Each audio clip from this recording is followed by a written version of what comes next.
Scared to Death is explicit in every way. Please take care while listening. Whether thou art a ghost that hath come from the earth, or a phantom of night that hath no heart, or one that lieth dead in the desert, or a ghost unburied, or a demon, or a ghoul, whatever thou be until thou art removed, thou shalt find here no water to drink. Thou shalt not stretch forth thy hand to our own. Into our house enter thou not. Through our fence break through thou not. We are protected, though we may be frightened. Our life you may not steal, though we may be scared to death. Welcome to Scared to Death, Creeps, Peepers, Roberts, and Annabelles. I'm Dan. I'm Lynze. You're Lynze. Happy Halloween again. If you're listening to this on the west coast of the U.S. or even further west, immediately when it comes out just before midnight on the 31st. Halloween.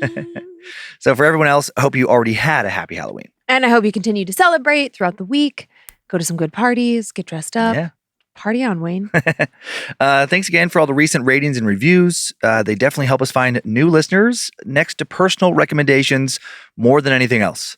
And thanks to the hundreds of new Patreon subscribers who signed up recently. Very much appreciated. Yay! If you haven't been by in a while, we have lots of new fun stuff at badmagicmerch.com. New cool challenge coin, Hallows Eve hang tee.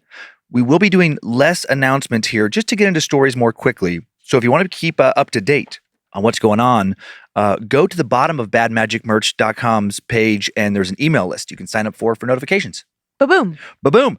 And now it's story time. Stories. How many do you have? I have two. I have a story about the Museum of Shadows, which is a real place. And I think that you're going to like it. It's Is it in Las Vegas? No, it's not. It's not Zach Bagans? Oh, okay. It is not. It is in Omaha. Oh, I'm thinking of the Doll of Omaha, Shadows. Somewhere in the middle of America. And what's your Just other little story? Counting Crows for you. And then my second story is the story is the Witches Watertower. And it is a great Ouija board, spirit summoning, spoopy, takes place on Halloween Nice. story. It is fantastic. I have 3 stories today instead of my normal 2. My first tale revolves around the possible curse of the Iceman mummy, Oh. or a series of deaths related to the discovery of a very ancient body found near the border of Italy and Austria. Next, we stay in Europe and head to Spain, examining the mysteries of La Mussara, an abandoned village near the city of Tarragona. Does the fog that frequently blankets the town have anything to do with numerous disappearances, all kinds of paranormal sightings? Mm-hmm. So lore and an alleged modern encounter. And then finally, a good old-fashioned haunting in Chicago. Chicago. But one that leads to the first nationally televised exorcism, when the Beckers sought to rid their home of threatening paranormal activity. Okay. I love Chicago. Midwest gal. Mm-hmm. You get it. Are you ready to begin? Does your streak of wearing new spoopy socks every week continue? It continues. I love these ones. They're little like alien socks and they say going places. That is a fun one. Ah, they're silly. You can see like a little person getting like zoop, And beamed up. beamed up. Okay, decent amount of historical setup on this first one as you Okay, settle in. I think very interesting stuff. The famous Iceman mummy, nicknamed Ötzi the Iceman, was discovered in a sheet of melting ice on a mountain glacier over 30 years ago. On September 19th, 1991, 2 German hikers, Helmut Simon and his wife Erika, were hiking in the Tyrolean Utstal Alps on the border between Italy and Austria when they made the discovery. They were skirting around a glacier at 10,530 feet. Sorry, now I'm like, okay, I did say Italy and Austria. For some reason, I thought I didn't say Austria earlier, and I was like, wait a minute. Wait a minute. I've said 2 places that don't connect. They were skirting around a glacier at 10,530 feet when they saw part of a body protruding from the ice. Ugh. It had been a particularly warm summer, which had melted the ice much more than normal and exposed the body to the elements. And the hikers, they thought it was the body of somebody who had died recently, and they called the police to report what they had found. A team of rescuers soon arrived, and they also initially thought the body belonged to a missing person who had died in a recent hiking accident, a fate far from being unheard of in this area. And they started digging the body out of the ice using axes and jackhammers. None of them were archaeologists, so they weren't really concerned about preserving what would turn out to be one of the greatest, if not the greatest, archaeological finds of the 20th century. Oh, shit. They probably destroyed so much. Took 5 days to fully free the Iceman's body. A helicopter then transported the remains to the Institute of Forensic Medicine at Innsbruck Medical University in Austria, where archaeologist Konrad Spindler examined the remains and then announced that the body was at least 4,000 years old. Oh my God. Those hikers had stumbled upon the extremely rare find of an ancient, naturally preserved mummy, and this mummy became internationally known as the Iceman. He was nicknamed Ötzi based on the location of his remains. Ötzi is now the most extensively studied mummy in archaeological history. His body and his belongings, discovered either on him or nearby, had been nearly perfectly preserved in glacial ice for thousands of years, longer actually than Konrad Spindler first thought. He is at least 5,100 years old. He lived over 51 centuries ago, very likely around 53 centuries ago. Over 400 artifacts in total will be found at the discovery site. Ötzi was wearing a fur robe, a woven grass cape, a fur hat, and leather shoes. Researchers found a bow and quiver, copper-bladed axe, flint dagger with a sheath, and many other items. Unbelievable. He was around 45 when he died, stood 5'2", weighed around 110 pounds. Skinny guy. Ötzi had a lean build, but wasn't particularly healthy. He suffered from Lyme disease, intestinal parasites, stomach ulcers, and gastritis when he died. Hey. His teeth and joints were worn down, likely from arthritis, and the inside of his lungs were partially covered in soot. In 2001, an X-ray exam found an arrowhead lodged in his left shoulder, theorized that Ötzi bled to death after being ambushed, hit on the head, he also had wounds to his skull, and shot by that arrow that damaged his subclavian artery. Ötzi most likely died very close to where his body was found. But all this history, and there was so much more I could share. They actually knew what he ate before he died and all kinds of other things. That's amazing. Science is so cool. Yeah. It's, of course, not why I'm talking about him here. After a series of people related to Ötzi's discovery died prematurely and in rapid succession, some began to believe that the Iceman's remains were uncovered, or when they were uncovered, so was an ancient curse. Time now for the tale of ice and death. The first victim of the alleged curse was 64-year-old Rainier Henn, head of the forensic team that conducted the initial thorough examination of Ötzi's body. Henn was one of the first people to have contact with the remains, picking it up with his bare hands and placing it in a body bag. Within a year of doing this, Henn died in a car accident on his way to give a lecture about Ötzi. Very soon after his passing, within weeks, 52-year-old Kurt Fritz, the mountaineer who had led Henn and other researchers to Ötzi's body, died in an avalanche. Also happened to be the only member of his climbing party to be struck by said avalanche. A few months later, Austrian journalist Rainier Hotzel, the only person allowed to film the removal of Ötzi's body, died of a brain tumor months after releasing a documentary about the Iceman's excavation. He was 47. One of the strangest deaths was that of Helmut Simon, one of the 2 hikers who found the remains. He died while hiking in the Alps in the same region where Ötzi was found. Shortly before his death, Helmut and his wife Erika traveled to Bolzano to see Ötzi's remains. He had developed an affection for the mummy, called him his brother. On October 15th, 2004, the 67-year-old hiker left a village near Salzburg to go hiking alone. His wife and frequent hiking partner chose not to go with him at this time, and then he never returned home alive. His body was found on October 22nd in a stream in the mountains. Thought he fell about 300 feet to his death during an avalanche. He died just weeks before his lawyers were going to open a case for him to receive a $250,000 finder's fee from the Italian government for helping to find Ötzi. Then, within an hour of Helmut Simon's funeral, 45-year-old Dieter Warnecke, head of the mountain rescue team sent out to find him, died of a heart attack. In early 2005, Konrad Spindler, the first archaeologist to inspect Ötzi's remains, made his disdain for the curse publicly known, saying it's all media hype. The next thing you will be saying is I will be next. And he was right. Weeks after that announcement, April 18th, Konrad died at the age of 66. Holy shit. Final known death associated with the curse was Dr. Tom Loy, who led the DNA analysis of Ötzi's remains. He was finishing a book about his discovery when he was found dead in his home in Brisbane, Australia in October of 2005 at the age of 63. Tom's brother Gareth told the media outlet, The Australian, that his autopsy was inconclusive, and that shortly after Gareth had started working on the Iceman project, he developed a blood clot disorder. All 7 of these deaths occurred within 4 years of the discovery of the Iceman's body, while several individuals involved in studying Ötzi are still alive, the close connections of those who died to the original excavation and study are at the very least eerie. Could they all be nothing more than coincidence? Of course. Or was Ötzi the Iceman buried high in a remote part of a frozen mountain for a good reason? Because he was dangerous? Was he feared? Did he die with a curse on his lips? Has his spirit sought revenge against the people who disturbed his remains? And will this alleged curse claim any more victims? All questions we'll never have answers to, as the only people we could ask all died over 5 millennia ago. That's so crazy that they, like, 7 people? Yeah, it is a lot. Because, like, 1 or 2, you're kind of like, okay. And then quite a few of them young.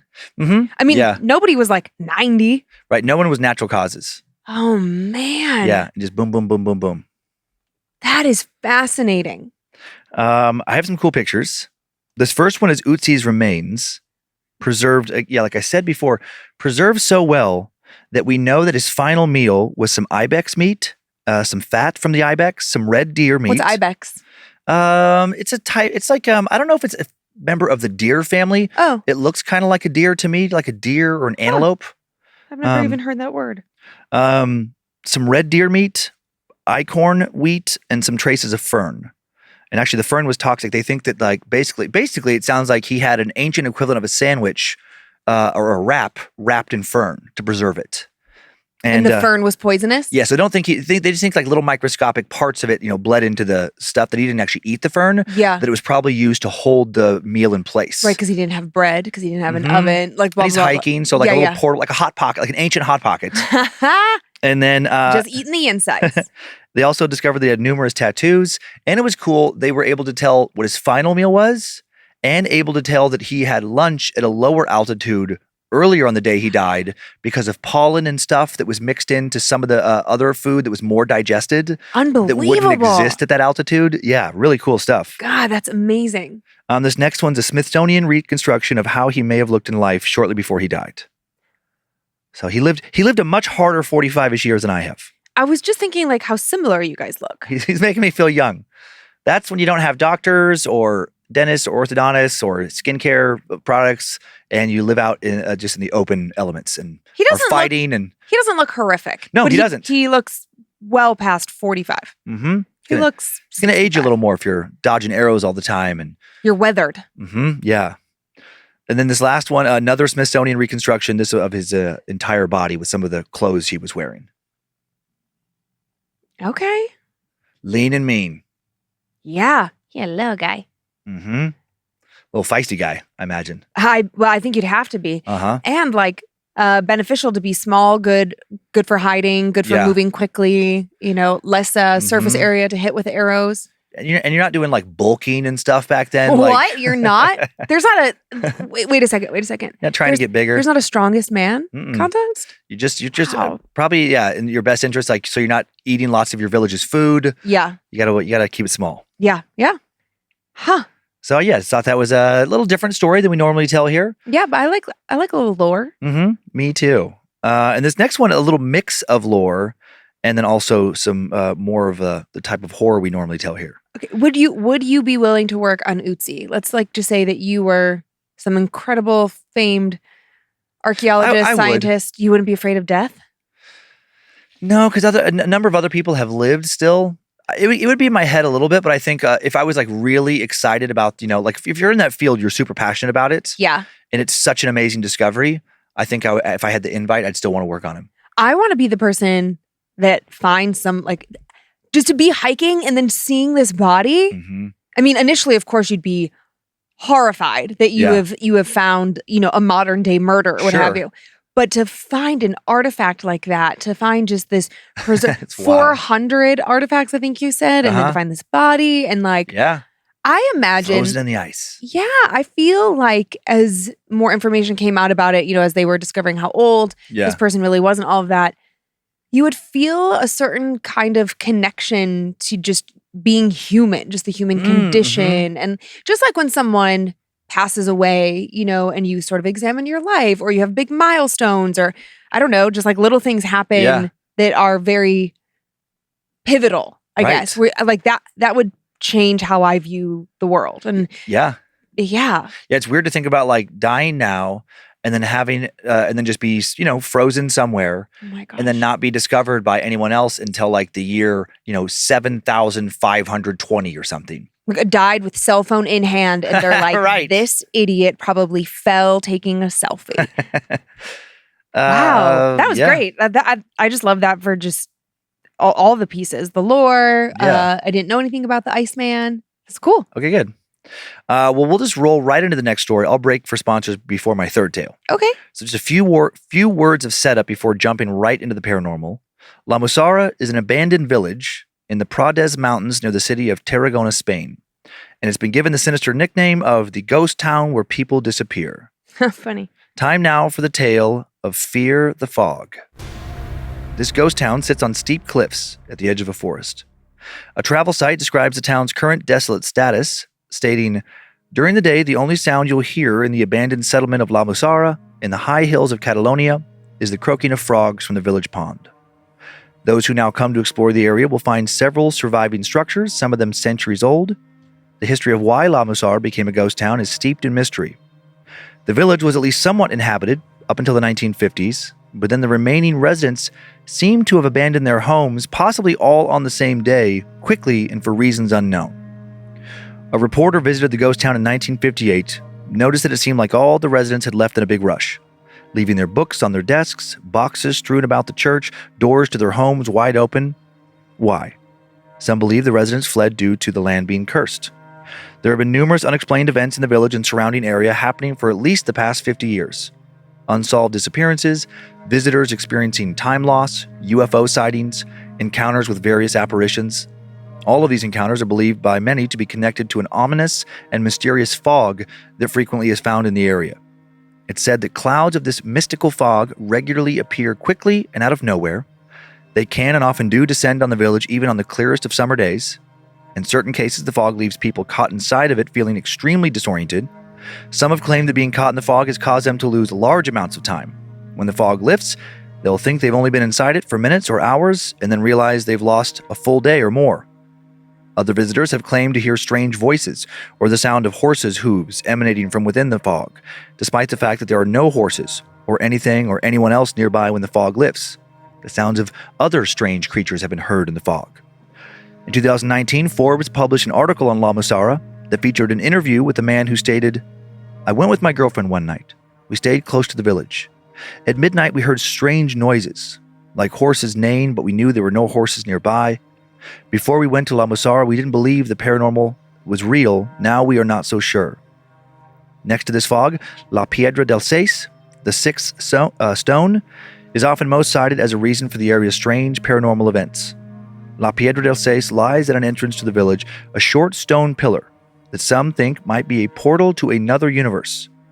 According to local lore, if you jump over it, which I would not recommend due to its proximity to a cliff's edge, you may end up in a completely different location or in another world entirely. The small stone column has been associated with numerous legends regarding disappearances throughout the village's history. Perhaps the most well-known documented disappearance in the village is that of 37-year-old Enrique Martinez Ortiz, who disappeared in broad daylight on October 16, 1991. Enrique and his friends were visiting La Mussara to pick mushrooms. It seemed like he was having a nice time chatting with his friends before he fell a bit behind the rest of the group and then was never seen again. All that was left behind was the bucket he was carrying with him. The group's transportation was right where they left it, meaning Enrique did not take the car and leave on his own. There were no signs of a struggle to show that he'd been attacked by an animal or some human. No one in the group saw or heard anything strange. Enrique just simply vanished. Authorities launched an extensive search for Enrique but found zero evidence pointing towards his whereabouts.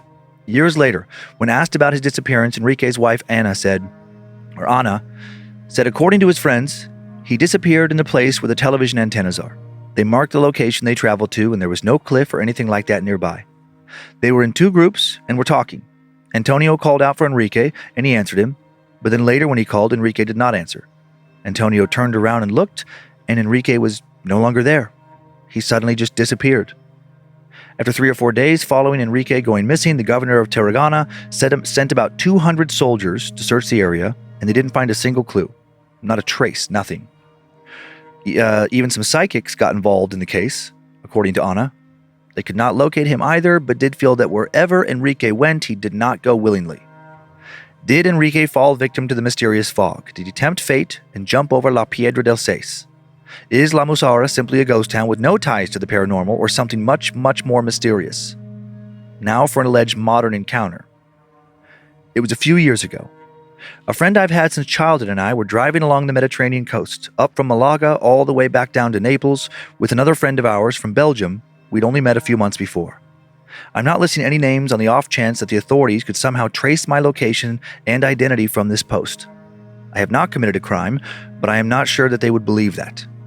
Our Belgian friend went missing, and as the last known people to see him alive, we have already been questioned numerous times and are definitely suspects in his disappearance. A disappearance I cannot imagine will ever be solved. I do not know much, and I was the very last person who saw him. I need to share what I know here on the rare chance that someone will read this who might have experienced something similar. Maybe you will have answers that I don't. Here's what I remember. The three of us had decided to take a small detour off the main highway to visit the ghost town of La Mussara.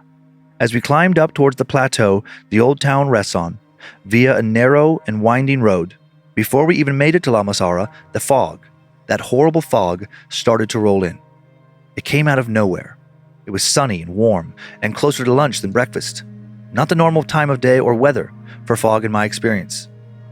We drove up to the ruins of the old church, got off of our bikes, and the fog began to cover us, and with it a cold that chilled us to our bones. We all exchanged, "This is weird, right?" glances with one another, and then I heard it. A sound similar to a bird's cry, one in distress, a creature being attacked. The noise of growling, crunching, and the sudden silence of the bird followed. The sounds of one animal killing and then feasting upon another. And then I felt something race past me. I have no idea what it was, but I remember thinking it was large and moving impossibly fast.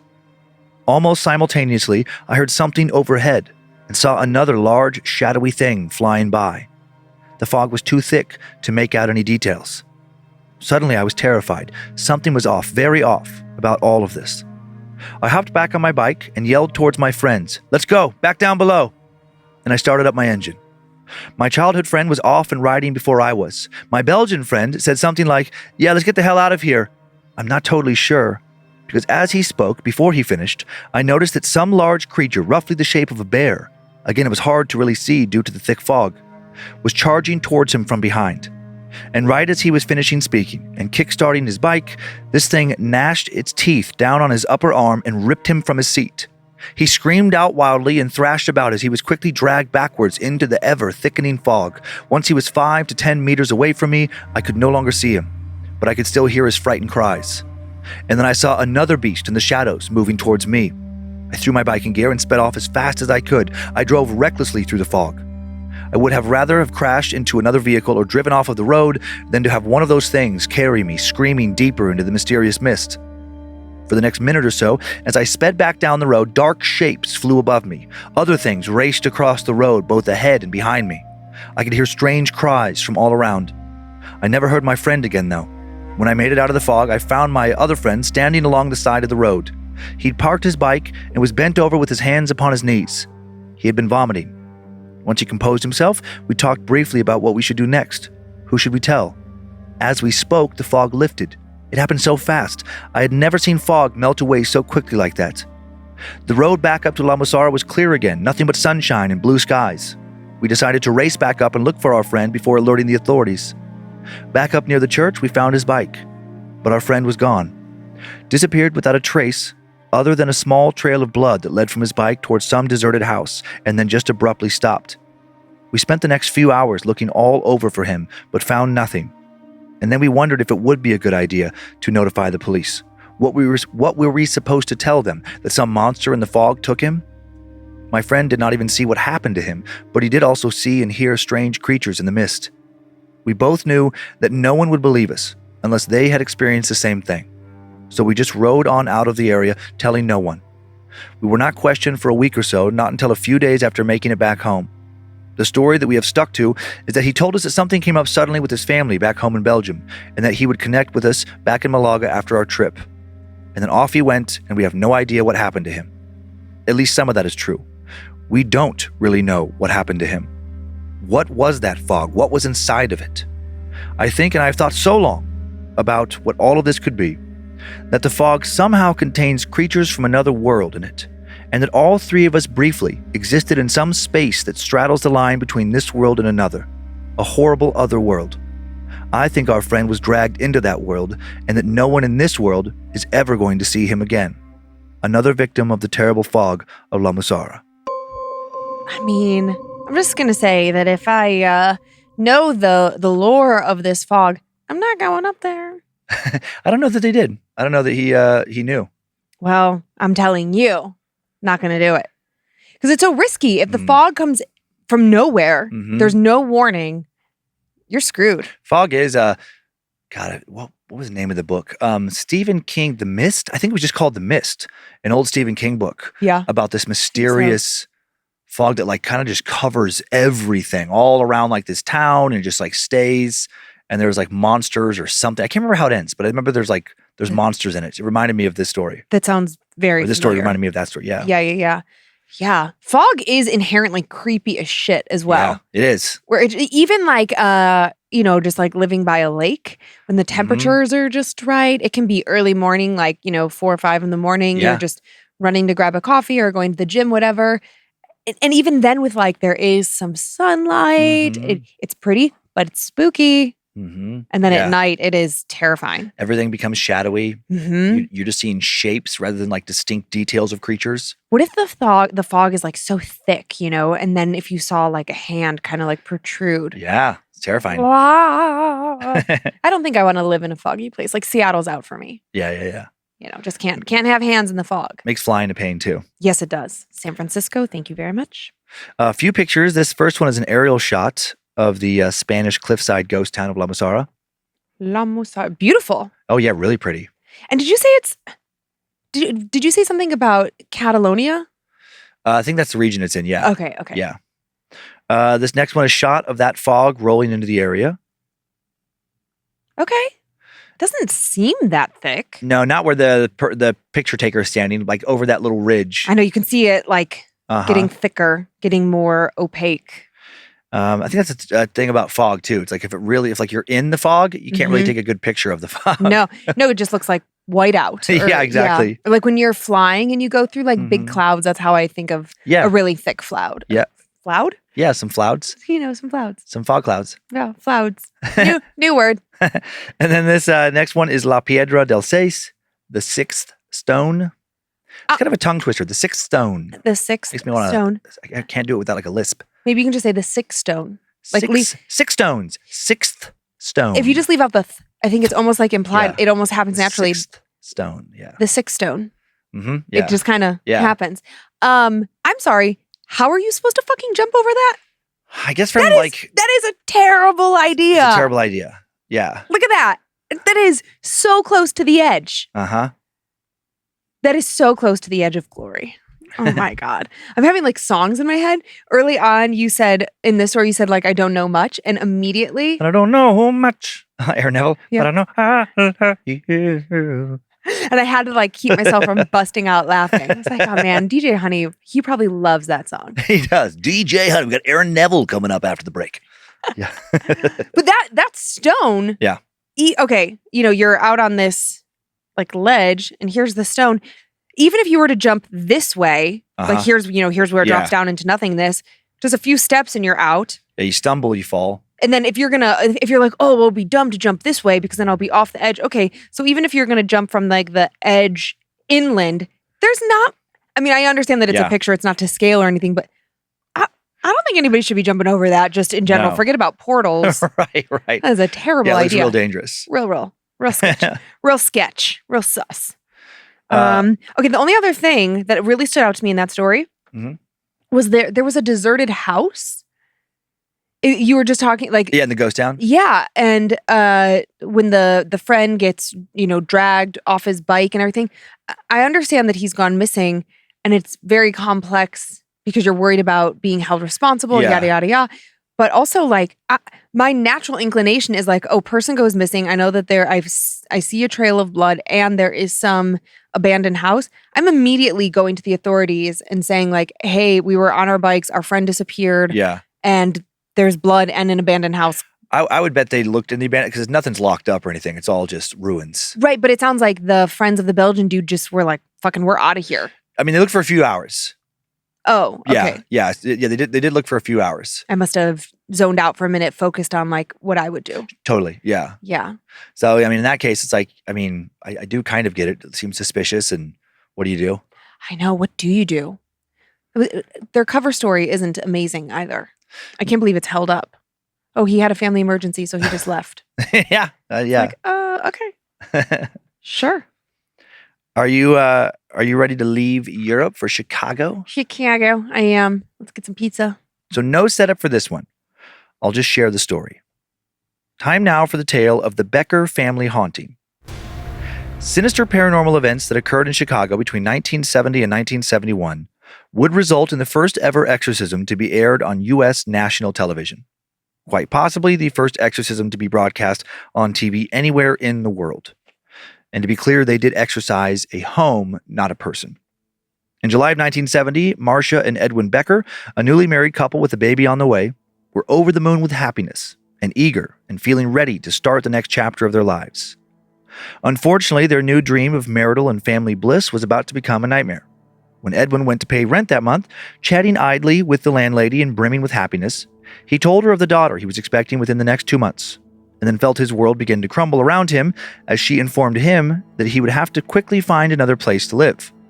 His lease agreement not only stated that he was unable to have any pets, it also stated that children were not allowed to live in his unit. What? Lease restrictions such as this one had been made illegal in 1970, but either his landlady hadn't realized that or figured she could still get away with discriminating against families. Yeah, that was a fairly common thing. Whatever the case, Edwin felt he and Marcia and their baby-to-be had no choice but to start looking for another place to live. After about a month of scanning the local papers for the right deal and looking to buy a place this time so they wouldn't have to worry about moving again, he finally found something affordable and went to go have a look at the property. The real estate agent, who met him for a tour of a so-called Chicago two-flat, aka a duplex, immediately gave him a funny feeling, but he brushed it off, exchanged pleasantries, shook hands, and entered the building. Immediately upon making his way inside, an angry, decrepit-looking old lady came running towards them from the smaller of the two units, screaming. Edwin almost jumped out of his skin as she roared at him to get out. She told him that he could never, ever have her place, that her family had built this old building, and that no one outside their family was ever to possess it. The agent put his hand on Edwin's shoulder, tried to reassure him, saying, "Oh, that's just Mira. Don't pay any attention to her." And they moved on with their tour. The agent informed Edwin that Mira would be moving out just as soon as the building sold. Her family had already arranged for her to be placed into a home. He also said that the building had been in her family for many, many years and that she was the last one who still lived in it. None of this made Edwin feel great about the place. Leaving him feeling worse when he and the agent next walked into the main unit where Edwin and his wife and soon their child would be living, it was clear that the place had been vandalized. Edwin was told to pay no attention to the mess. It would be easy to clean up, not a problem. The more time Edwin spent with the agent, the less he liked him, and the less he liked the building. The man dismissed any and all of Edwin's concerns as if they were unimportant and frivolous. No big deal, nothing to worry about, easily fixed. He also seemed anxious, nervous. In retrospect, he seemed like he was hiding something. Maybe he was. Maybe he already encountered the unknown in the building. Maybe he'd already been terrified and was hoping to leave it all behind. His behavior raised a lot of red flags, but Edwin was desperate. He knew after a few weeks of looking around that there was not going to be a better deal. So the tour continued. After only walking Edwin through a few rooms of the building, the agent was ready to end the tour, clearly hesitant to show him the rest of the space. When Edwin insisted, he rushed through the rest of the process. Edwin was about to object and push back a bit, but then he ran into Mira again. When he passed by a room that she was in, her eyes were intensely fixed upon him. If looks could have killed, he would have died right then and there. After that, he was ready to be done with the tour. Despite Mira, despite the shady-seeming agent, Edwin left the building feeling a little excited. The place definitely needed a lot of work, but he felt up for the challenge. Whatever work he put in would just add value to a home that was truly his. He and his wife would actually own it.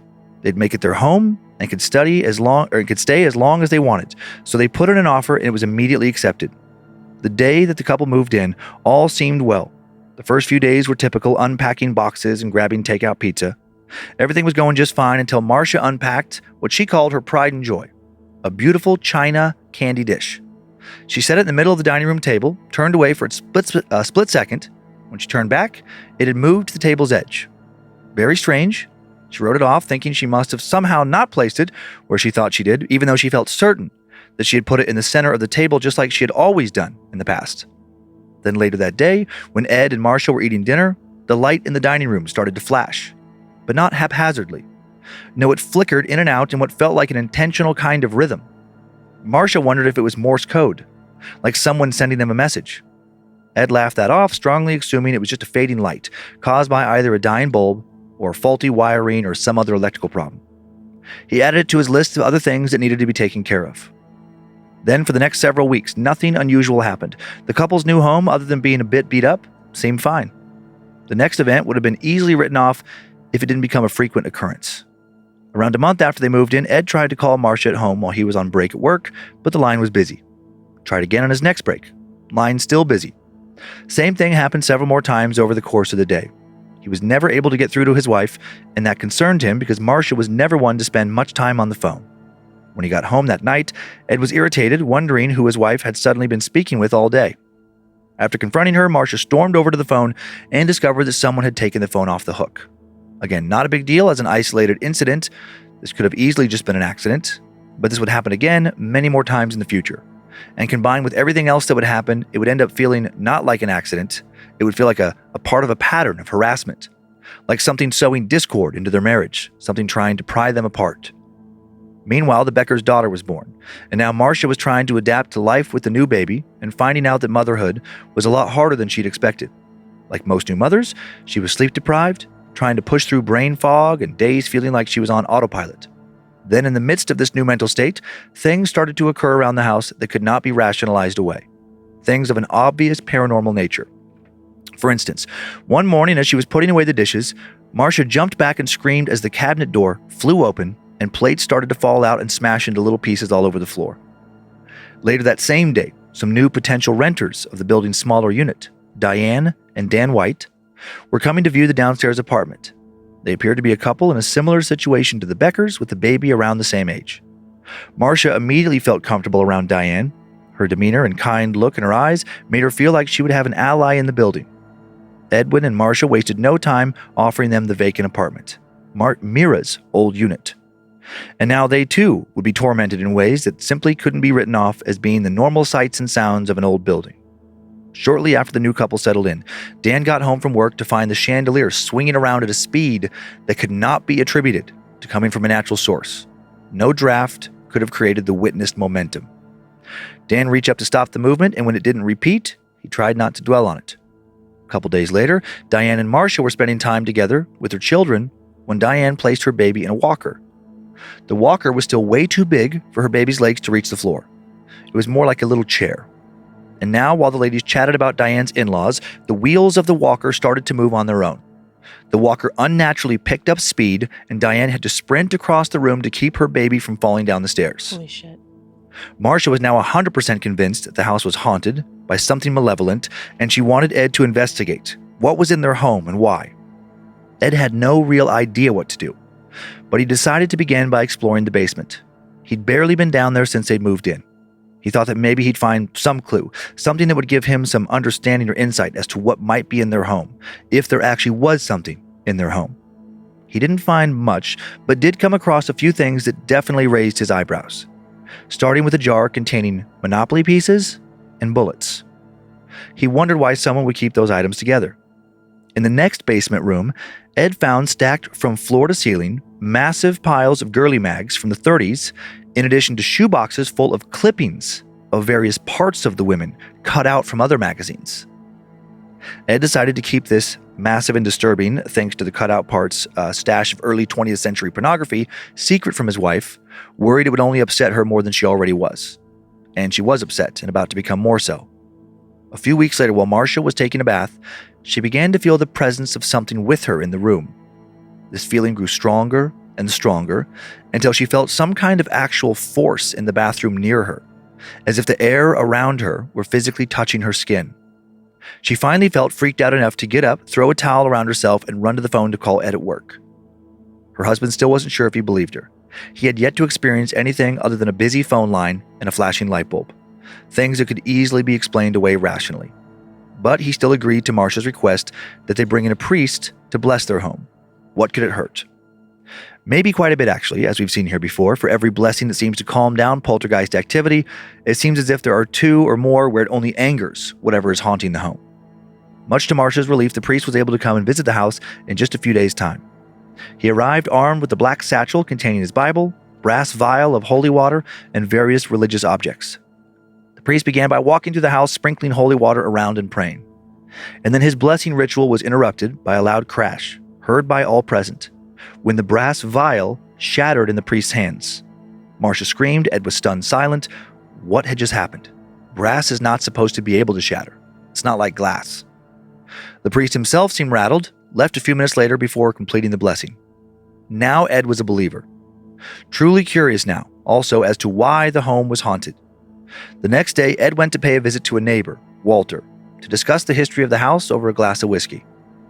Walter mentioned that he had lived next door for nearly 50 years, and that the previous family, the Verders, the only family to have lived in the home before the Beckers, had been very strange. He also stated that he was sorry that the Beckers had moved into the house with a young child. Hearing that did not make Ed feel good. Walter explained that the house had been built around 1900, and the original owners literally never spoke to either Walter or his wife, ever, not in nearly half a century. Everyone else in the neighborhood found them, at the very least, to be strange and unnaturally private, and at worst, scared by them. The Verder family had three known children, including 2 sons and a daughter who Ed had met, Mira. Both sons died in the home. One died early in childhood, and then the oldest child, Ben, who Walter said was the alpha of the house and seemed quite controlling, passed away in the bathtub from a coronary as an adult. Ed immediately had a feeling that Ben's spirit was the source of their problems. He thought about the bullets, the magazines, the clippings of women's parts in the basement, about his wife feeling a presence when she was taking a bath. This made him angry. Why was Ben harassing his wife instead of him? How could he get Ben's spirit to leave? Soon after Ed's meeting with Walter, another strange event was witnessed in the Becker building, one that felt sinister. Late one night, Marcia and Ed overheard a violent interaction between a man and a woman. Marcia wanted to intervene, but Ed assumed it was Dan and Diane, and he felt that they should stay out of their business unless somebody called out for help. Meanwhile, Dan and Diane woke up hearing the same altercation and assumed it was Marcia and Ed. Dan did decide to intervene, but as soon as he opened his door to investigate, the screaming and yelling abruptly stopped immediately, and in a way that didn't feel natural. Not long after hearing this phantom fight, Ed decided he needed to tell Marcia about the collection of girly mag clippings in the basement, and about a woman named Olivia who lived in their home, a woman Walter had told him about. She was of Spanish descent and the only non-family member to ever live in the building before they moved in. Walter said that their marriage to one of the Beckers, or her marriage to one of the Beckers, was very abusive, always a lot of arguing and screaming, and it only stopped when Olivia sadly hanged herself. Ed thought that the fight they heard was some kind of paranormal reenactment of an earlier fight between Olivia and her husband. Marcia now wanted to move out, but Ed wasn't quite ready to give up their new home. Following hearing this fight, the frequency of activity greatly intensified. Marcia was usually at home on her own with the baby during the day. Ed would leave for work typically at 5 a.m. Marcia was now finding herself spending her days at home pacing back and forth nervously, waiting for the next episode of phantom screaming or slamming doors or flying china. One day, a heavy mixer flew off the counter towards her, narrowly missing her. She was growing more and more worried about the safety of both herself and the baby. Diane had also become extremely on edge and would try to spend her days mainly away from the building with her baby, waiting for Dan to come home before she felt comfortable staying inside. They started to look for a new place to live. One evening, when Ed returned home from work, Marcia seemed extremely agitated. She'd been hearing more strange sounds around the house than normal. And then over dinner, both she and Ed watched the front door open on its own. Ed got up from the table and firmly closed it. Sat back down. Just a few minutes later, the door slowly opened again. He got up and shut it once more, making certain it was firmly closed. It definitely was, but somehow it opened again. After another round or two of this, Ed literally tied the door shut. And to he and Marcia's horror, they both now witnessed the door handle wiggle back and forth and the door push up against the rope that bound it. Ed, both angry and scared, yelled into the air, demanding that the spirit leave their home. But of course, that didn't happen.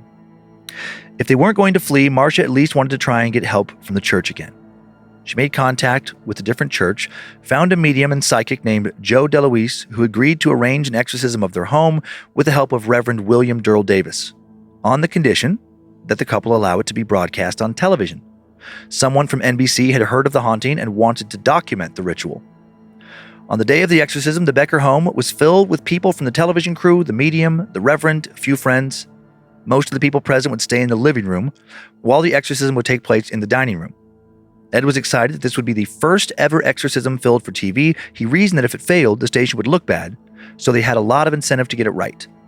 Once everything was set up, the exorcist turned towards everyone in the dining room, said that they needed to each hold up a crucifix for protection for the duration of the ritual. Joe DeLuise started the exorcism with a prayer, and as he did, a nervous and ominous energy filled the room. Everyone present began to jump and shudder at the slightest sound. Then, out of nowhere, a very strong gust of wind blew through an open window, violently rattling the blinds. Accompanying the wind was a sound of growling and moaning. The noise quickly became overwhelming and terrifying. Looking out the windows in the midst of this, dozens and dozens of black birds were witnessed circling the house as the Reverend began to yell out and cast away evil spirits. Everyone nervously held their crucifixes until the priest finally announced that the house was pure. With his announcement, the strange wind and frightening noises abated, and the circling birds dispersed. The Reverend, before leaving, sprinkled blessed salt throughout the building to help keep the spirits from returning. And now Marcia and Ed, and also Dan and Diane, were left to wonder if the exorcism had actually worked.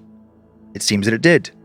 But a short time later, someone else would awaken the spirits inside the house all over again.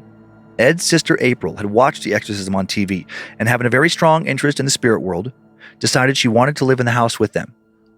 Ed was reluctant, but they could use the extra rent money, and so he gave in. Soon April arrived, movers showed up with a bunch of her belongings, including a beautiful piano, and shortly after moving in, April invited some of her friends over one night, and all hell would break loose. Marcia was upstairs struggling to get the baby to sleep when she heard crashes and loud bangs from her sister-in-laws gathering downstairs. Running down to check out what the commotion was, Marcia was furious when she found the group of women sitting around a Ouija board. Ed ran downstairs just in time to hear Marcia scream. He flew into a rage, tore the Ouija board apart. April confessed she had just conjured the spirit of a man named Henry. When Ed shared this name with his neighbor Walter later that same day, the old man's eyes grew wide. He explained that Henry was another member of the Verdere family, one he hadn't mentioned, one he wasn't even sure was real. The rumor was that the family kept him hidden away, claiming he was evil. Walter said he had heard that some other neighbors had seen him creeping around through the windows of the second floor. The next day, April's piano started to play itself. April had brought their haunting back, and she was excited. She talked incessantly about the connection between herself and the ghost. Initially, this seemed to fill her with pride and joy, but then soon her demeanor changed, and she became distant and seemed tormented. She'll eventually confide in Marcia and Ed that she had begun to hear voices coming from the basement, urging her to kill herself. Ed went back downstairs to check it out, now found the air to be thick and oppressive. His chest felt tight. He felt like someone was watching him, as if eyes were following him around the room. Walking further in, he noticed, for the first time, something on the back wall, or indeed what he thought was the back wall. There was a door, barely noticeable, but for a heavy metal latch. He struggled with the latch for a few minutes before finally opening it, and inside, there was a small hidden room. The room was completely empty, but somehow Ed knew in his gut that this was where the Verdere family had once locked Henry away. He was overcome with heavy feelings of sorry and anguish, and worried for his family's safety. What had April done? What kind of horrible, angry energy had she awakened or reawakened? After this discovery, Ed strongly felt that he and his family had to leave. According to a book he would later write about all this many years later, he sold the home for literally $10 just to be rid of it, then packed up he and his family's things, suffered financially for years in a new series of homes. Homes that he might no longer own, but homes that were at least not haunted. Ones where he wasn't worried about coming home from work to more torment, or worse, homes where he worried about walking in to find that one or more of his family members had been tormented to death. Where's April? I don't know what happened to April and That all bitch.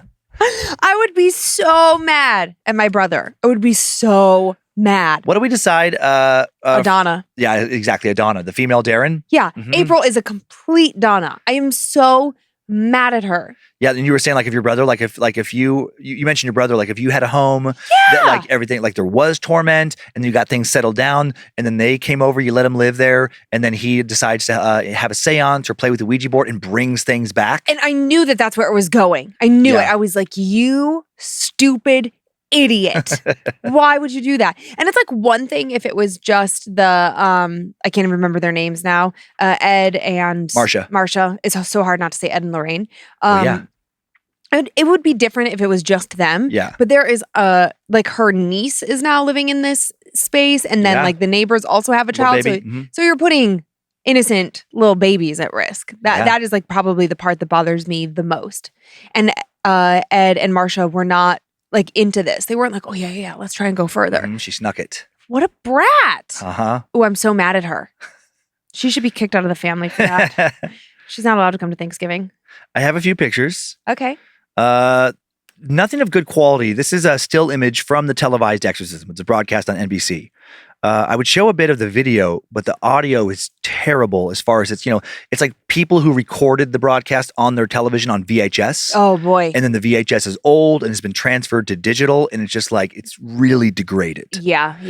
But that's the medium and the reverend. And also, very interesting, a male medium and psychic. That is the first time I think in... Oh, yeah. They are usually female in these stories. Traditionally for female. And I don't know why. Yeah. It's also like, do you know any male dental hygienists? I think about this all the time when I get my teeth cleaned. I don't know a single one. Yeah, they got to be out there. But that is funny. I can't think of one either. Again, this next picture, terrible quality. Can't find the actual address listing, but this supposedly is the old Becker home. Okay. And I don't know what street it's on. Well, that's all right. I mean, we don't need... just a regular house. And then this next one, picture of a young Ed and Marsha Becker. What was it called? A Chicago 2-flat. Mm-hmm. Oh, they're so cute. Yeah, they are very cute. And then this next one is a picture of the couple just a few years after that photo was taken. She's got good fringe. I wish I can't do it. Oh, yeah, no, that looks right. That's after the torment. No, of course, that is another stock couple or another stock photo. Another stock couple. I love me a stock couple. They're my favorites. That you just find that if you just put in young undead couple. There you go. Young undead. Okay. Yet another photo shoot. A Chicago 2-flat. That was a new. Yeah, I was confused by that too. And like sometimes what'll happen is like if it's a British author, writing about, because there's a lot of like paranormal articles written over in the UK. Sure. And not all of them about just UK stuff, of course, but about stuff here. Yeah. And they'll call like an apartment a flat or something. So I was like, a 2-flat, like a 2-bedroom apartment. And then I just searched for Chicago 2-flat and there's these basically architecture articles. Yeah. So it's like from what I gathered, it's like a duplex, but not like the duplex you would see around here, where it's like, like a townhouse style with like one unit on one side, one unit on the other. Oh, It would be almost like an old brownstone that would be converted into maybe one smaller unit upstairs and then one bigger unit on the bottom stairs, but not necessarily even. Oh, okay. Like little unit, big unit. Okay. I don't think it has to be that way, but it seemed like that was the way a lot of them were set up. So like they had their main unit where the Becker family lived, and then they would rent the little apartment out to like Dan and Diane or whoever. Yeah. And then I wonder if it's like a top bottom instead of a side by side. Yeah, I couldn't determine that from the articles what this one was exactly. It never said it never really laid out the floor plan. Yeah. I know this is a silly detail that I love. Yeah. The Monopoly pieces and bullets in a jar. I was like, listen, Monopoly. But also, Monopoly enrages people. Like, I just immediately was like, actually, yes, I'm very much there. I have definitely wanted to commit murder over Monopoly. It'd be pretty funny to have like a little like for your piece, instead of the dog or the top hat, you're just like a 9mm, like bullet. And then you just set that on the game piece and then put your 9mm like off to the side, just like unloaded. But you can always, if you lose the game, you can always take your playing piece. Oh my gosh. And just put one bullet in the chamber. The next time we play, I think I'm just going to try and find a shell. Just, and have that be my piece. Kind of a badass piece, actually. I know. It's kind of genius. Okay, the male psychic thing. Yeah. Blackbirds, Ouija board. Oh, and then the small room made me think about the story that you told on this month's bonus episode about the house with all the doors. Yeah. And then there was you showed a picture of this teeny tiny little door. Yeah, creepy little goblin door or something. Like smaller than a goblin, like a mouse door. Little tiny gremlin door. Gremlin doors. So funny. Oh, do you want to use my crochetla? Yeah. She's so special to me, so I want you to be really gentle with her. Okay. I love her. She's my favorite Layla. Oops. Whoops. I got her. She's okay. She's okay. Give her a kiss. Okay. She's got boo-boo now. Is she okay? She's fine. Okay. She's fine. Right. Wow, that was so cruel. Why would you do that? I don't know. You a goofball? I'm a little bit of a goofball. You're a little bit of a funny guy. A little funny guy. I'm trying to be a little bit of a funny guy. Oh my God, my favorite thing today, Kyler said, big crossword guy. Oh, yeah. We were like, I don't know, is anybody doing like the Apple daily crosswords? We're doing them and like sharing them in our family chat. And Kyler, big crossword guy. Yeah, he killed it. He crushed it in under 2 minutes. I was so annoyed. So annoyed. I thought for once maybe I could be better at him than something. But nope, I don't think it's going to happen. All right. You ready, spaghetti? I am. Here we go. Hi, Dan and Lynze. Hello. Hello. For as long as I can remember, I've always been interested in the paranormal. I'm a major creeper. I can recount tons of experiences with something other than our realm of understanding starting at the age of 7. But nothing can top what happened to me in the spring of 2021 and the summer of 2023. Being from North Dakota, you can imagine that there isn't a whole lot to do, and especially less if you're into looking for scary haunted shit that has any sort of merit. Even in the biggest city, Fargo, there really isn't anything of much to do. A lot of us Dakotans will take any destination outside of the state as a vacation. In the spring of 2021, I was long overdue for a vacation from my job working for an internet provider in Fargo. As a single and easy-to-please 23-year-old guy, I was searching for bigger cities with awesome attractions that were within driving distance from me. And this led me to Omaha, which was about a 7-hour drive from Fargo. Originally, I was interested in going to Omaha for the Henry Dorley Zoo, regarded as one of the best zoos in the world. I booked my hotel stay for a Saturday night, thinking I would be arriving to town, seeing the zoo, going to bed, waking up early Sunday, and driving back. When I told my best friend that I was living with at the time about my little trip, he begged to come with me. He is a wildlife biology major and is obsessed with anything related to animals. He also asked if his girlfriend, who I was also close friends with, could come along too. In my head, I was thinking, I knew I shouldn't have said anything. This is supposed to be my weekend. But I conceded, knowing how busy his schedule was, and he was not going to get this opportunity for a long time. We left town at about 5 a.m. and arrived in Omaha by noon. We had a couple of hours to kill before our hotel check-in time, and unbeknownst to me, the zoo was closing in a few hours from that, so we decided to save that part of our trip for Sunday. We would now leave late in the afternoon on Sunday after going to the zoo. While we were burning time, we stumbled upon a creepy-ass looking building in downtown Omaha with a big sign reading, Museum of the Shadows, hanging from it. We all must have noticed it at the same time because right when it caught my attention, my roommate and his girlfriend in sync screamed, "Pull over!" Omaha, Nebraska was the last place on earth I expected to run into a haunted museum, but there was no time to think on it. There was spooky shit inside to look at. One thing to remember is that we had no idea this place existed, so we went in completely blind. And then the museum had a couple of rules. Number 1, no taking pictures of anything to avoid a spiritual attachment. Number 2, no touching anything. And number 3, ask Claire for permission before interacting with her in any way. Claire, who the fuck is that? I asked my roommate, thinking I had missed something the girl working there at the front desk had said. No idea, he said, looking quite spooked by everything surrounding us. The museum was technically separated into 3 different main sections. The first was the upstairs that you were immediately brought into from the main lobby.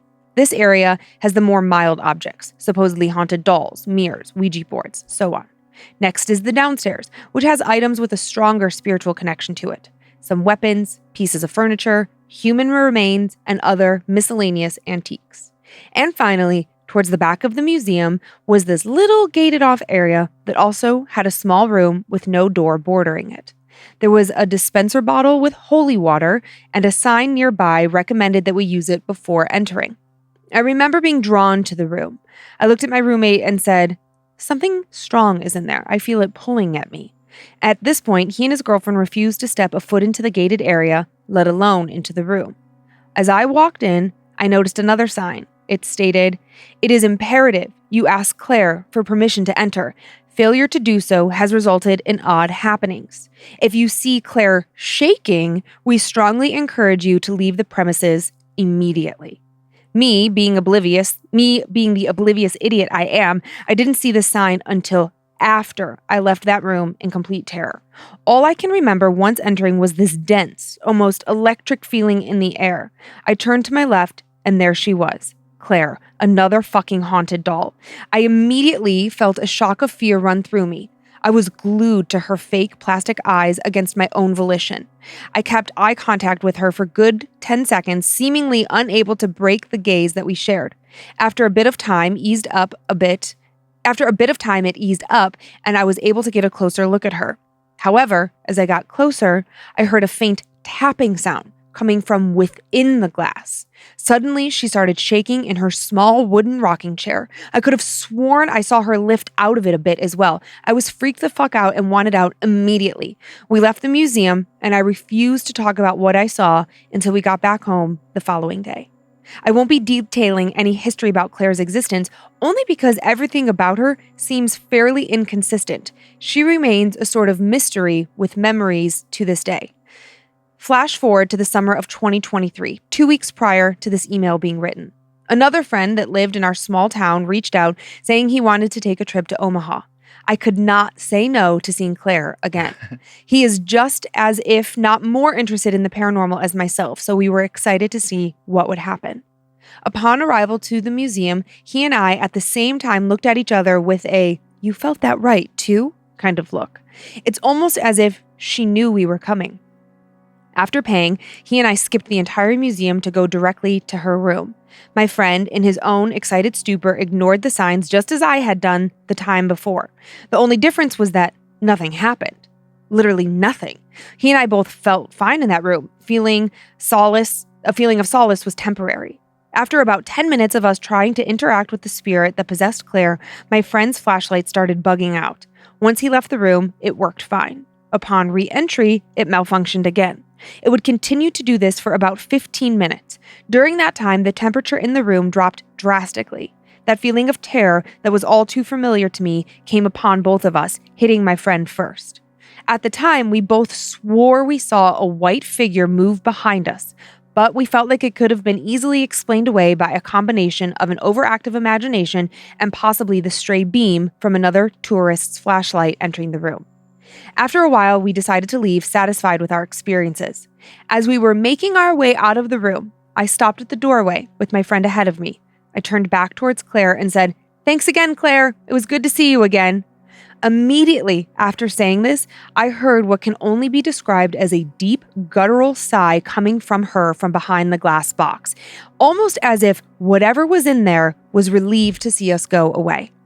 The night after we arrived home from our trip, we were hanging out with some other friends who then decided to spend the night with us. We drove them quickly to their home to grab stuff for a long night of drinking and scary movies. While my friend and I were waiting in the driveway for our other friends to return, he winced in pain and asked me to look at his back. There, in the middle of his back, was a small scratch surrounded by multiple welts. As of now, neither of us have any reports of any other strange activity from something that may have followed us home. All we know is that if you fuck around with a haunted doll, you will for sure find out. Jaden. Nice ending there, Jaden. I love that. I love like when people say fuck around and find out. I know, It it's a great phrase. Fuck around and find out. That one and hold my beer. Kyler's into that one right now. Yeah, I had never heard of the Museum of Shadows or Claire the Haunted Doll. I'm so curious about both places now. I know. I'm hopeful that it sparks you digging a little bit deeper and maybe there's something to it. Yeah, I want to, I'll put a little note here on my hand. I loved the email that Jaden sent in because the subject line was Claire's a fucking bitch. And I was like, that's hysterical. What is this about? Yeah. Yeah, I'm so curious, like what it looks like. Did you poke around at all or not? Not yet. I can give you some more info afterwards. Oh, okay. Yeah, I don't want to give anything away. Okay. Because if you decide to go further with it, oh yeah, it would kind of be a spoiler. So yeah, I want to see what other encounters around this doll are out there. Claire. It's hard to find good haunted doll stories. I know that aren't like Harold or Annabelle. Like there's the big ones, but then what? Yeah, exactly. Robert. I know. Yeah, I love that he went twice. Just kind of like for confirmation and 2 different experiences. Second time wasn't alone. Exactly. And the thought of a doll being locked up in this case and hearing the tapping from the inside. Because I did feel like, well, you could dismiss away the rocking of the chair. Because I guess if, you really wanted to like take the fun out of it, somebody at the museum, they could have it sort of staged where it's on like a timer that, some sort of mechanism. But the tapping, that feels much harder to fake. Yeah. And then that guttural sort of sigh sound. They were leaving that second time. Yeah. Good creepy story. Yeah. Okay. I am so excited for this next story. I know. I'm excited because I really liked the first one. So yeah, I'm extra excited for the second one. Well, I feel like it's been a long time since on the fan side I've had a really good Ouija board story. Okay. So I think, and this story is it's also very well told. So I'm very much into it. It's going to be an anonymous tale. And I want you to settle in because it's a good lengthy one. Okay. Hey, Dan and Lynze. I've always been a huge believer in the supernatural, and I had a handful of small experiences as a kid growing up. But by far, the scariest happened when I was in college in 2004. I didn't realize the university I picked had a history with the supernatural until I moved into the dorms and started hearing rumors and lore. There were a lot, but I'll spare you the details and share just the pertinent ones. Right next to campus is a public park. There's an old water tower in that park. It's octagonal at the base, made with limestone and metal at the top where the tank is. It was built in the 1880s and is known as the Witches Watertower. Lore has it that there are spirits of witches inside the water tower and that historically, witches have used the water tower as a meeting place to dance in circles around it. It is also said that if you go up there on Halloween and you have your picture taken while standing in front of the wrought iron fence, you will appear behind the fence when the film is developed.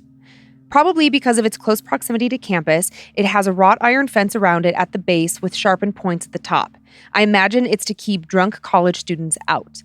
It is, after all, at the very edge of the campus property and right next to the largest of the dorm buildings. It's just up the hill in a collection of trees separating it from campus.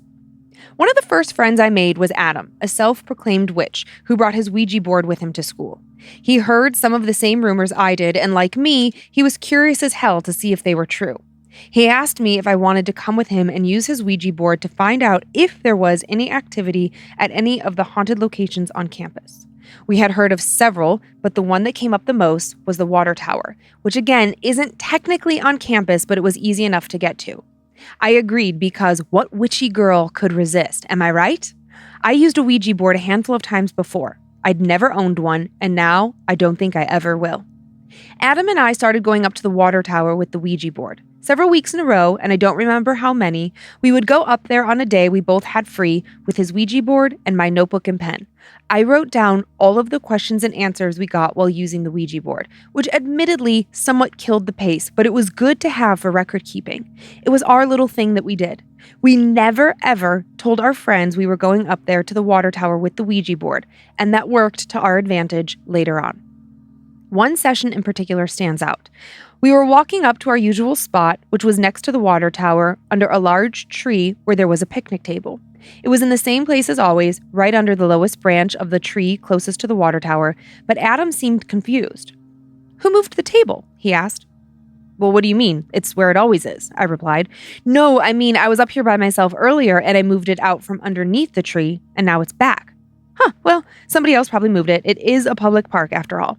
He shrugged it off, even though I could tell something about it was bothering him. We each grabbed one end of the table, moved it, set up the board, and got out the notebook and pen and began. We made contact almost immediately with a spirit claiming to be a teenage girl, age 19, a student at the university. I believe she said her name was Dana. She said she died in 1982. When we asked her where she was, the pointer pointed to the tree trunk near us and slid until the pointer slid off the edge of the board. Thinking this was some sort of weird fluke, we picked up the pointer, set it back down on the middle of the board, and asked again. It repeated, and it slid off the board. We tried a third time and got the same response. And finally, Adam said, "Are you in the tree?" "Yes," came the response. "Why? H-A-N-G. We froze. After a few seconds, Adam managed to ask, "Did you hang yourself?" N-O. Did someone hang you, I asked. Y-E-S. Ugh. We took a beat and let this sink in. Then Adam asked, did you move the table? Y-E-S. Y. D-O-W-N. Were you trying to get down? Y-E-S. Both of us quickly pulled our hands off the pointer and let it sit at yes. We looked up. Although we had moved the table, it was still under the lowest branch of the tree, just 10 or 15 feet up. We realized somewhere in the space above our heads was a spirit named Dana dangling from a noose she could never escape. After about a minute, we recovered enough to continue, and we apologized for moving the table. I-T-S. Okay. It's okay, she replied. All of this got written down in my notebook, and the session did continue for a while, but we didn't find out much else. I'm not sure if it was because of that session or just our success in general, but we decided to hold a seance at midnight on October 31st into November 1st, as that's when the veil between worlds is supposed to be the thinnest. This was about 2 weeks away at this point, and we hadn't told anyone about our trips to the water tower so far. So we agreed, for the sake of posterity, not to tell anyone the information we accrued until after the seance. Even with my written account, I knew we would be okay because my roommate moved out 2 weeks into the year and I was alone in my dorm. I didn't have to worry about anyone secretly reading it. We invited some friends, and all told we had 8 people attending, ourselves included. My friend Stephanie was visiting from home that weekend, and she was one of the 8, but she told me right away she didn't want to touch the Ouija board or the pointer. This idea made her uneasy. I told her she would be okay and she could be the record keeper. She never saw the notebook until we got to the water tower that night. The whole group met at 11:30 p.m. and we walked as a group up to the water tower. Adam and I were the only members of the group who had ever been up there before. I didn't realize it then, but now in retrospect, I did notice that campus was dead fucking quiet that night, which was odd given that it was Halloween night. We walked up the hill, through the trees, and at the water tower, it loomed over us in the darkness as we got into the clearing of the trees. The atmosphere felt completely different at night. It was dark, like really dark. There were 2 lights mounted on the water tower, one in the back. They were bright enough to illuminate the door at the front, but it cast long shadows of the black wrought iron fence surrounding it. There wasn't any other light up there, so it cast sharp shadows on the stones used to construct the base, and it had shadows I wasn't used to seeing. And the air felt wrong, like there was a low-key energy current or something, a feeling I'd never felt before. I was glad we had the forethought to bring 2 votive candles, and some of us had flashlights to walk up the hill. Once again, the picnic table was moved super close to the trunk. We moved it to comfortably seat everyone. Adam and I exchanging a knowing glance, but we moved it without saying a word. The 7 of us sat down as Adam used dry leaves on the ground to make a protective circle around us, like every good witch does. He did a protective spell and brought along a few amulets and whatnot to set out on the table as protection. We took out the Ouija board and I handed Stephanie the notebook and pen, and we got started. Adam ended up standing since the 7 of us were a tight squeeze on the picnic table. We started at midnight and things seemed relatively calm at first. It was a clear night, only a little bit cold, and we were all alone up there by the water tower. I sat in the middle of the picnic table with my back to the tower like I always did. I had a clear shot down the hill. Not that that meant much because it was dark and the only light came from a few buildings back on campus, and that didn't do much. Just a black swath of trees separated us from the few dotted lights of campus. Almost the moment we put our fingers on the pointer and started asking questions, we got a response. We started with the basics. Is anyone here? How many spirits? And so on. We were getting responses, but it somehow felt different, more vague. Normally, the spirits were more forthcoming, and we had a lot more than usual. The atmosphere continued to get colder as the wind began to pick up and the air grew gradually heavier, like it was pressing down, trying to squish us. Suddenly, Stephanie and the girl sitting across from her at my right end of the picnic table closest to the water tower gasped as they jolted. "What the hell?" Stephanie exclaimed. I was about to ask what happened when I felt it too. It was under the table and it was moving. It was as if the air were super thick and about 10 degrees colder than the rest of the air around us. Everything from the knees down felt like it was submerged in thick, extra cold soup. I had the same reaction of shock, and before the people to my left could ask what it was, it hit them too. And then it finally hit Adam, who was standing at the opposite end of the picnic table, and when it hit him, he collapsed to his knees. His hands gripped the edge of the picnic table, and the two people at the end tried to help him up, but I heard him breathlessly gasping, "Leave me alone, I have to ground the energy." The rest of the group didn't seem to know what this meant, but I did, and while whatever the thick, cold thing was under the table began to slowly dissipate, the air around us grew heavier and colder. We waited for Adam to regain his composure, and as we did, I noticed Derek, the guy sitting to my left, looking straight up over our heads into the tree. His eyes were wide with fear, and he snapped his attention back down to the table, focusing on the Ouija board. "What is it?" I asked. He shuddered a little and said, it's nothing, don't worry about it." I asked if he saw something in the tree, and he simply replied, "I'll tell you later, drop it." Adam finally recovered and was able to stand again. He assured us he was okay and insisted we continue. He was shaky, but we went on. Things got darker after that. The few times I glanced behind me to the water tower, it felt like the shadows from the wrought iron fence grew longer, like they were reaching out for us. I felt an energy at my back, like we were being watched. Like someone was there, several someones, in a circle surrounding us just outside of the protective circle. The wind had picked up considerably, and it was now officially freezing out. It's November in the Midwest, so not exactly a warm month. It felt like a series of spirits were beginning to run around in circles around the table, almost creating a tornado effect, but I'm not sure the others of the group felt it like I did. Finally, we had our first dropout.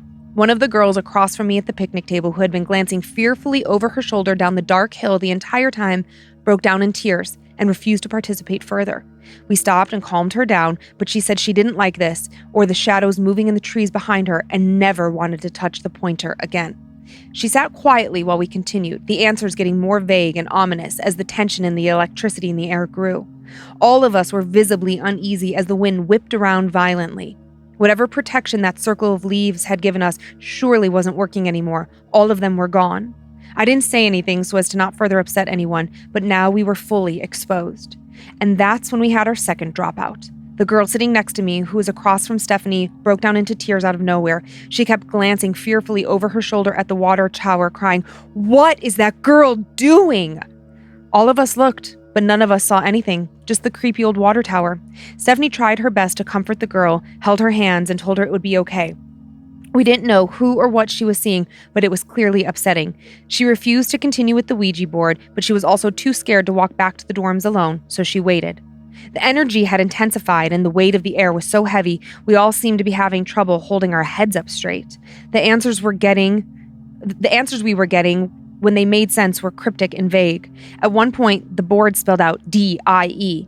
At another one, we asked if there were any spirits left, and the pointer moved to no. And we knew if that were true, it wouldn't have moved at all, right? So we asked how many spirits there were, and it moved to 0. Then the pointer started moving in circles around the board, just in a circle, never stopping on any number or letter, and when we told it to stop, it moved to no, and then resumed spinning. The wind was violent by now, and finally we asked the spirits what they wanted. L-E-A-V-E, it replied, with a gust of wind so violent we feared tree limbs would start to break. We closed out the session by patting the pointer over to goodbye, blew out the candles, and did Lindsay's favorite thing. We got the fuck out. We had been up there a little over an hour, and we were practically running down the hill. Once we reached the bottom, the wind was gone, just a gentle breeze, and it was easily 15 degrees warmer at the bottom of the hill. We looked up at what little we could see at the top of the hill, and the trees were still violently being thrashed around by the wind by the water tower. And that's when Adam noticed that his ring was gone. He wore a special silver ring that was supposed to act as a means of protection, and now it was gone. He figured it must have slipped off his finger when it shrunk due to the cold, and although we tried to convince him to let it go, he refused. He wanted to go back up there and find it. Derek told him it wasn't smart to go alone and offered to go with him. The rest of us waited by the well-lit parking lot for Adam and Derek to come back. And that was when the girl sitting next to me finally explained that she had seen a woman in white walking in circles around the water tower. She said the woman scared her. None of us saw this, even though half of us were facing the water tower the entire time. We saw Adam and Derek running down the hill like their asses were on fire. "Did you find it?" "Yeah," Adam shouted back. When they reached us, we saw that they were both wide-eyed and pale, terrified. Both of them glanced fearfully behind them, demanding that we needed to leave, and now. It felt like we weren't going to leave there alone. Something was following us down from that hill, and it was following us across campus back to the dorms. It felt creepy, uncomfortable, and a little bit ominous, but I kept myself together because the others were scared enough. I asked what happened up there, and Derek, with tears in his eyes, said, "Nothing." You saw something, didn't you? I asked. Don't worry about it. Derek told me that what he saw, Derek eventually told me what he saw as we walked back. I looked up and I saw a blue glowing noose hanging from the big branch over the table we were at. It was just hanging there, blowing in the breeze. It felt like an entire bucket of ice had been dumped into my bloodstream. He didn't know about Dana. I asked him if he saw anything else and he goes, no, I mean, what else could be up there? A body, I replied. He stopped dead in his tracks. Oh my God, I didn't even think of that. I told him the story of Dana. The seance was over, so it didn't matter now. His reaction told me that Adam has kept his word and never told anyone. The next day, half the group avoided Adam and I like the plague, and they cut contact with us altogether shortly after that. And a little while later, all the rest of the group, save for Stephanie, would cut out contact with us as well. I think what happened up there was a little bit too much for them to handle, and we came off looking like occult freaks.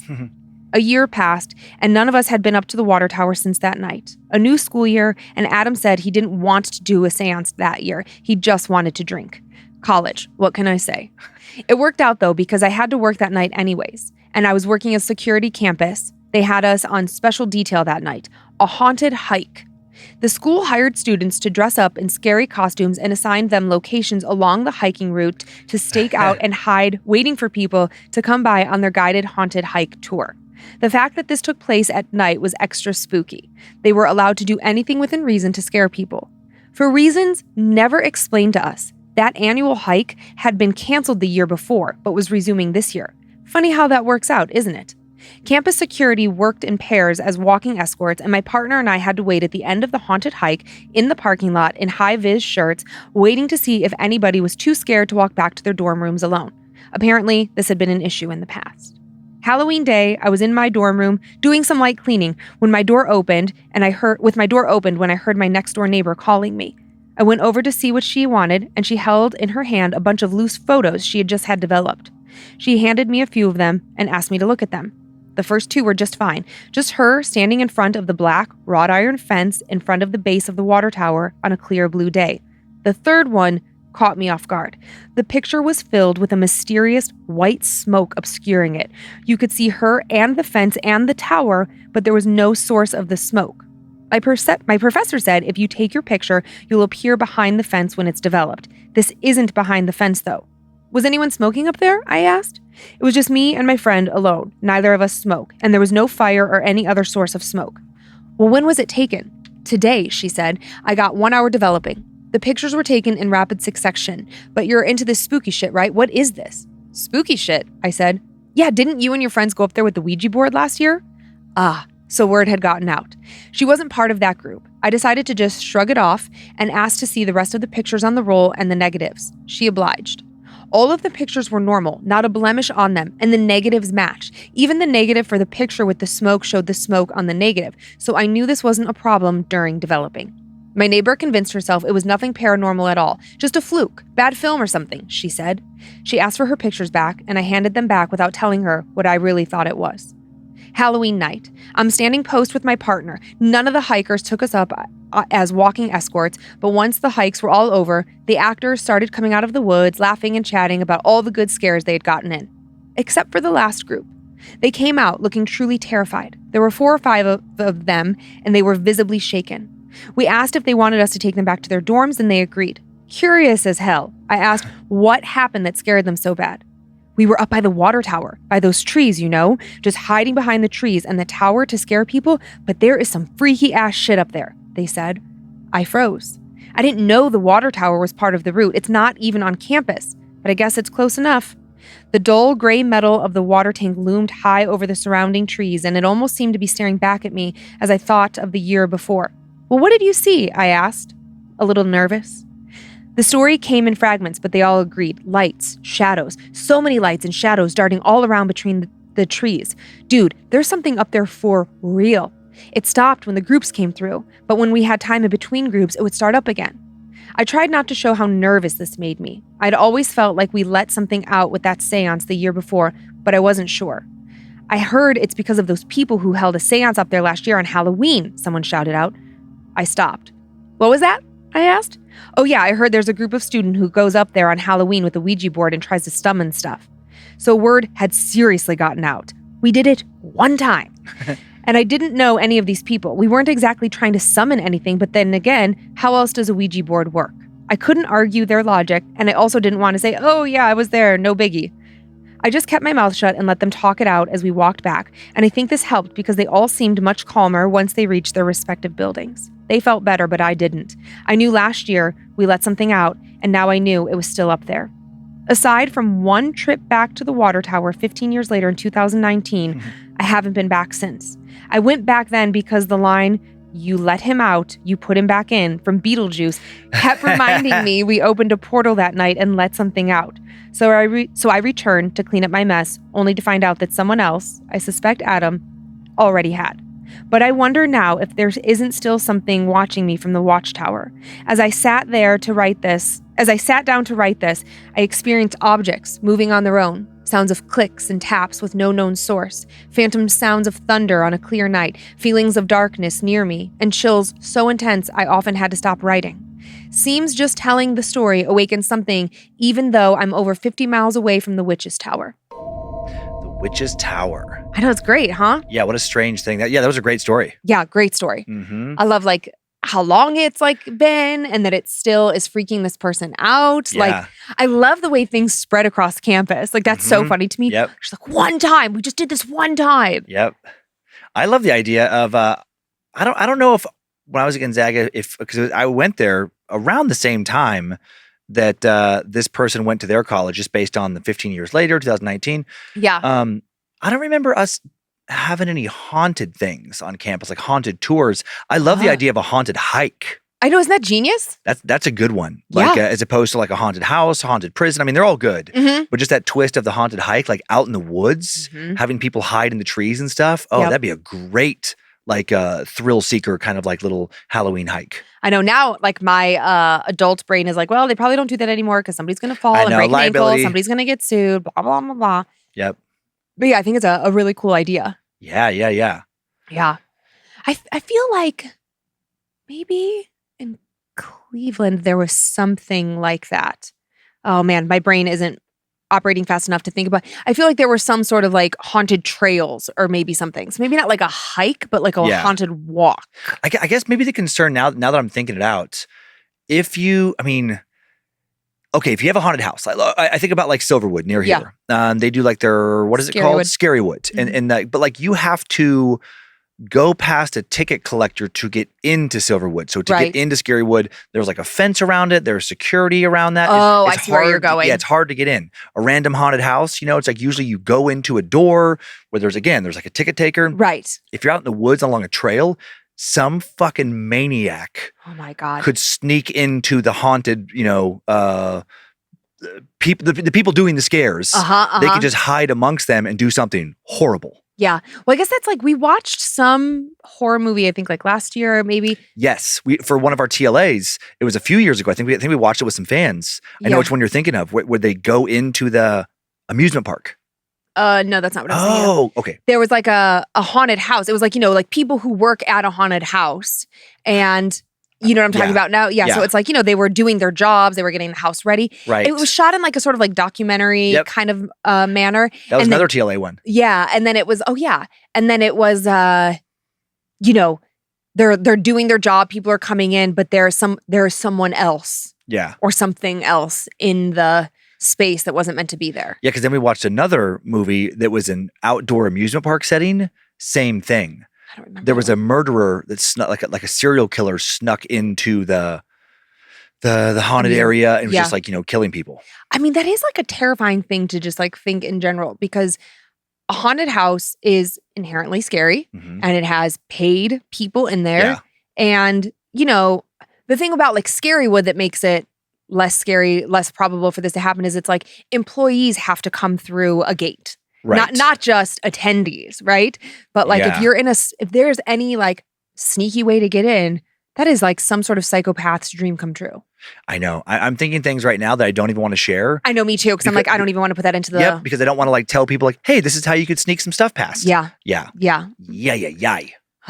But yeah, no, I thought this was a great story. And I can totally picture, a young 18, 19-year-old kid at college, just going up there just for funsies, prior to the Halloween thing. Yeah. I thought it was fascinating that they kept record. I was like, oh, that's so smart because they weren't intending to do anything nefarious. They're just two people who are into, making contact with the other side, curious about Wiccan rituals, that kind of stuff. The occult, so to speak. Yeah, and then they make that contact with Dana, and then other people are seeing it, and I loved the build up to like the big seance, all the details that help you understand that nobody else knew what was going on there. Yeah, it was good one. Yeah, it was really great. I really like that. Do you like my new ring? I do. Oh, you got it from a sponsor, right? Yeah, from Blue Nile. You guys, I'm really into this. We'll talk about it on like an ad, but it's so cool because it's a square ring, but they made the inside round, so it actually it's comfortable. The problem with square rings is that they generally, this is an ongoing issue, an epidemic of square rings hurting your finger. Oh yeah. I mean, it's a huge thing, but this is really comfortable. Oh, it looks nice too. Thank you. Do you want to thank some Annabelles? Sure, I would love to. I'd like to thank the following Annabelles for supporting us on Patreon and just, so grateful for you to be there. And we hope that others of you will come join our little community there. Logan Kraxberger has a fucking great name. And it's spelled like Krax. It's very cool. Logan Kraxberger. I love you. Dawn Wilson, Sorensen, Katie Smith, Lucas Allen, Wendy Walters, Marco Yolo. Well done. Zach Frillman, Austin Skinner, and Deanne Salazar. Nice. I got some good ones here too. There's one in particular. But yes, I'd like to thank the Amanda John, Mrs. Naughty Sheriff, or Mrs. Naughty Sharif, Heather Knopick, Jules, John Timmer, Beluga, Jared and Melissa Wentworth, Jimmy Pitt, Michaela Snodderly, and then this is my favorite name in a while, Stretchy Long Nuts. That sounds terrible, honestly. Oh, Stretchy Long Nuts. That sounds not comfortable. I'm sorry about your long, stretchy nuts. Toilets are rough for them. Oy. You gotta giving the boys a bath. Or you just gotta hold them up. You gotta flop them off to the side of the bowl. Ew. I would say, okay. Ew. How is that worse than holding them up? Just flop. You just gotta whip them off to the side of the. Yeah, whip them off to the side, but flop just feels so Pretty sure they'd be flopping. I know, but it conjures up a very different feeling. Okay. All right. I have the following spoopy shout outs. To Aubrey from Mommy, happy birthday to my little creeper. Welcome to the double digits, my Halloween baby. To Alexander Vaught from Alexander Vaught, happy birthday to myself. This is so sweet. To Jasmine from your mom, Danielle. This is Danielle sending a rest in peace to her dog. I truly hope you know how loved you are. You were important to me throughout my entire adulthood. I know for certain I'll never have another friend like you. I hope you are resting easy and playing with all the balloons and bottle caps you can handle. My little jazzle frazzle razzle. Maybe one day I'll see you again and feel your little tongue lick my face. Oh, yeah. Oh, losing pets is the worst. Well, not the worst, but it really sucks. To Wayne from Angela, happy 50th birthday. I love you as much as I did the day we met. To Patrick from your mom, Elizabeth, happy belated birthday. And to Paige from Grace. Paige, Grace has a big question for you. Would you please do her the honor of standing up for her at her wedding and being her maid of honor? Aw. I know, so cute. That is so cute. So cute. I love the spoopy shout outs. I know, they're so fun. Those little insights into people's lives. Yeah. Yeah. And that is our show. Thanks for continuing to send in your personal tales of terror to mystory@scaredtodeathpodcast.com. You can email us for everything else, such as a spoopy shout out at info@scaredtodeathpodcast.com. Thank you to Tyler C., editing and publishing today's episode. Thank you to Heather Rylander for organizing the My Story emails. To book editor Drew Atana for polishing and preparing listener stories for book number 5. And thank you to producer Olivia Lee for finding the first and second stories I told this week, and Sarah Finch finding the third. We are on YouTube if you would like to watch the show. BoobTube. On Facebook and Instagram if you want to see the pics that accompany episodes and more at Scared to Death Podcasts. We have a private Facebook group, Creeps and Peepers, full of horror lovers. Enjoy your nightmares, Creeps and Peepers. Hope you did have a happy Halloween and hope you were scared to death. Bye. If spirits threaten me in this place, fight water by water and fire by fire. Banish their souls into nothingness. and remove their powers until the last trace. Let these evil beings flee through time and space. Evil may pass through, but hath no home here within, scared to death.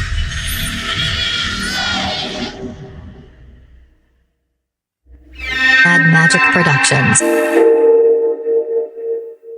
Do you want to use my crochetla? Yeah. She's so special to me, so I want you to be really gentle with her. Okay. I love her. She's my favorite Layla. Oops. Whoops. I got her. She's okay. She's okay. Give her a kiss.